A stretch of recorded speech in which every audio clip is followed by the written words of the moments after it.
Hi, Tom Romito, your facilitator here. I'm going to talk to you about the strategic planning process. I use a book to guide my steps called Strategic Planning for Nonprofit Organizations by Michael Allison and Jude Kaye. As far as I'm concerned, this is the Bible to use in this work. So here we go. There are 8 steps that I'd like to take you through that these two authors have introduced me to, and I use them. The first one is your goal. If you enter into strategic planning with me, we're going to help you to clearly identify your single goal. There can only be one goal for your organization. Everything else is subordinate to it. And we'll talk about that coming up. So we'll identify your goal very clearly. Then, what we're going to do is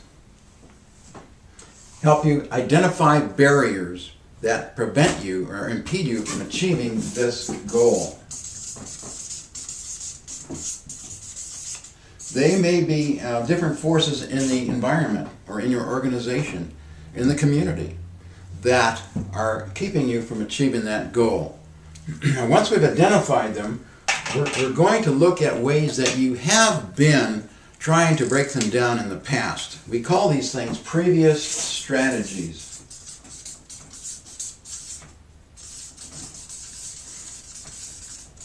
Now, these can be strategies you've tried out in the past that haven't worked. We want to know what they are so that we don't do them again. Or we want to know what they are so that we can improve upon them.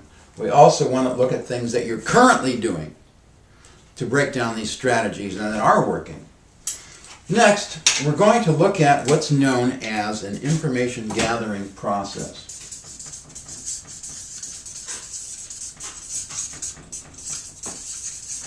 This step is very important because we want to know what people think about your organization. Those people are called stakeholders. They may be your staff, your employees, they may be public officials, they may be politicians, they may be funders, people who are going to give you money. They are going to inform you of potential strategies to break down those barriers to help you achieve your goal. We often do information gathering outside of the normal process that we do with your board, and those are called focus groups. We also sometimes use a survey. We're going to take all that information and lump it into the next step, which is known as the SWOT Analysis, S.W.O.T. SWOT means strengths, weaknesses, opportunities, and threats. These are the things you learn from information gathering. They are the strengths of your organization, where your organization is weak, opportunities out there in the world that are presenting themselves to your organization, and also the threats that are out there that are potentially keeping you from achieving your goal.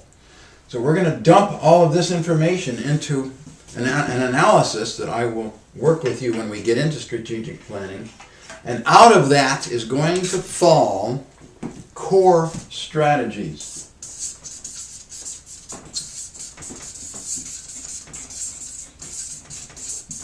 I advocate that we identify 3 to 5 core strategies to work on. Many of the potential strategies that fall from the SWOT analysis can be lumped together because they have commonalities. So we'll develop 3 to 5 core strategies, and subordinate to these core strategies are what are known as objectives. They're also evident in the SWOT analysis. So now we're going to have 3 to 5 core strategies with maybe 5 objectives subordinate to each strategy. And the next step, what I call the seminal step of the strategic planning process, is the action plan. The noted management theorist Peter Drucker of the 20th century said that any decision until it degenerates into work is only a good intention. So all of our decision making about what to do has to degenerate into work in the action plan, and that will discuss who's going to do what, when, in your organization in the next 3 years to achieve this goal. And lastly, let me number these so that we can clearly identify which one we're talking about. 6, 7. Lastly, we're going to have the fundraising plan.